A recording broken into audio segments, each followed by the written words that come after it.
Sur les collines de cette région de Fianarantsoa, dans le sud-est de Madagascar, se tiennent les remparts de Marana. Le lieu est centenaire, mais il reste encore aujourd'hui le témoin d'une lutte quotidienne contre la lèpre. Une maladie que l'on croit souvent appartenir au passé. En Afrique, Madagascar est l'un des pays les plus touchés, avec 1500 nouveaux cas par an. Cette léproserie, fondée il y a plus d'un siècle, est gérée par les sœurs de Saint-Joseph de Cluny. Sœur Sabine fait partie des 6 religieuses qui gèrent la léproserie. Ici, elle loge et soigne une centaine de patients. La lèpre, c'est une maladie infectieuse bactérienne qui touche principalement la peau et les nerfs. Aujourd'hui, la maladie se soigne en moins d'1 an. Mais si elle n'est pas traitée à temps, elle cause d'irréversibles infirmités et des mutilations. Pour soigner tous ces aspects de la maladie, le centre collabore avec de nombreuses ONG, dont la fondation Raoul Follereau, un de ses principaux partenaires. Le docteur Cauchois, responsable de la fondation sur l'île, vient ponctuellement suivre leur travail. Aujourd'hui, au centre, le docteur découvre une famille entière contaminée, à un stade avancé. C'est incroyable, hein? Incroyable, cet enfant qui a 12 ans, qui a perdu l'usage complet de ses mains. Oui, si vous les avez vus à l'arrivée. Ah ben, j'imagine. Elle rampait presque pour monter le filage, là. Les difficultés d'accès aux soins expliquent la persistance de la maladie à Madagascar. Dans les campagnes, parfois extrêmement difficiles d'accès, le dépistage est souvent tardif, voire impossible.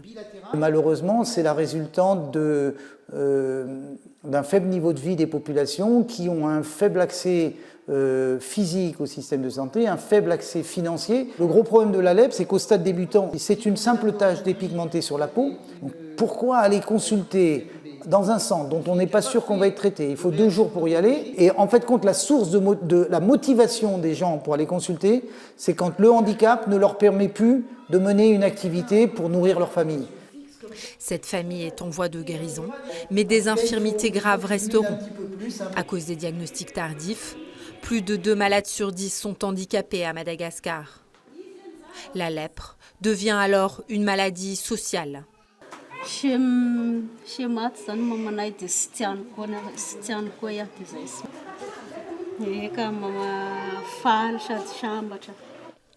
Arissou vit recluse ici depuis maintenant 4 ans. Pourtant, elle n'est plus malade. Comme de nombreux pensionnaires, elle a été rejetée par sa famille, qui a peur d'être contaminée. Pour beaucoup ici, le centre est devenu leur seul foyer. Ce foyer, c'est cette communauté gérée par les sœurs. J'aime ma profession, j'aime le métier d'infirmière. C'est là aussi que je pense que j'ai trouvé mon épanouissement en s'occupant de toutes ces personnes-là. Et d'ailleurs, notre fondatrice, elle dit bien, ayez un cœur maternel pour tous, et tout en soignant leur corps, soignez aussi leur âme qui sont quelquefois bien malades. Donc, je suis là par un esprit missionnaire, quoi. Né missionnaire pour s'occuper vraiment des pauvres, des gens qui ont besoin de services. La première fois, quand je suis arrivée ici, j'ai peur presque. Mais de temps en temps, c'est presque diminué et après, on a fait la bien relation. Ce regard humain sur les patients, c'est un des enjeux du centre. On ne s'arrête pas à faire les pansements, distribuer les médicaments. Notre expression, c'est mettre la personne debout, quoi. Donc, d'ailleurs, dans notre congrégation, c'est un peu notre charisme, c'est s'occuper de l'homme et de tout l'homme. Il y en a qui arrivent vraiment presque en rampant, ou bien avec les béquilles, mais debout, c'est-à-dire pas seulement physiquement, mais ce qui fait l'homme, quoi. Mettre ces populations debout, c'est aussi les réinsérer socialement et professionnellement. Ici, si certains malades sont hospitalisés, d'autres restent vivre dans les hauteurs du village, accompagnés par les sœurs. Les malades restent souvent de nombreux mois, même après leur guérison. Ils y trouvent un accompagnement professionnel et dans leur vie quotidienne. Les sœurs dispensent même des cours d'alphabétisation. P,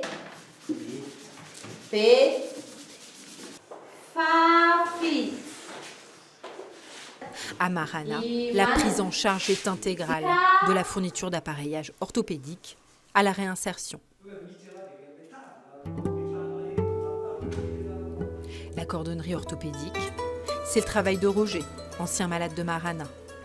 Formé par des orthopédistes spécialisés, c'est lui qui fabrique dans son atelier les chaussures sur mesure des patients.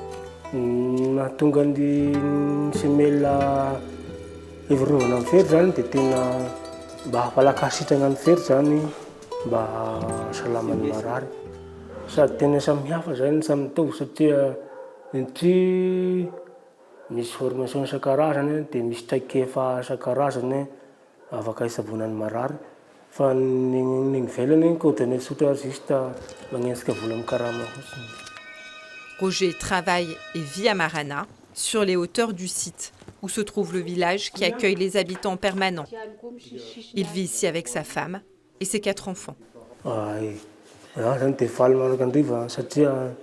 Sy napoizy tegna hatanambala zao dia sy napoizy hoe hisy zavatra zao mpanao gazety magnatigna fiaignana ohatr'izao dia faly zany aho amin'izao satria sy nagnapo hoe sady tsy halala hoe. Madagascar est l'un des pays les plus pauvres du monde. L'État est rongé par la corruption et le manque de moyens. Alors les sœurs se battent quotidiennement pour aider les patients à retrouver une vie normale. C'est pas un quelqu'un, mais un Raymond, un VV, un Fanpi, un Charles, une Pierrette. Et c'est ça, si on arrive à nommer ces personnes-là autrement que par un lépreux ou un ancien lépreux, ça veut dire qu'ils sont sortis de la lèpre. Mais guérit-on jamais de la lèpre? Maladie de la pauvreté par excellence. Aujourd'hui, 3 millions de personnes dans le monde en souffriraient. Le droit à la santé est pourtant un droit fondamental inscrit dans la Constitution de l'Organisation mondiale de la santé.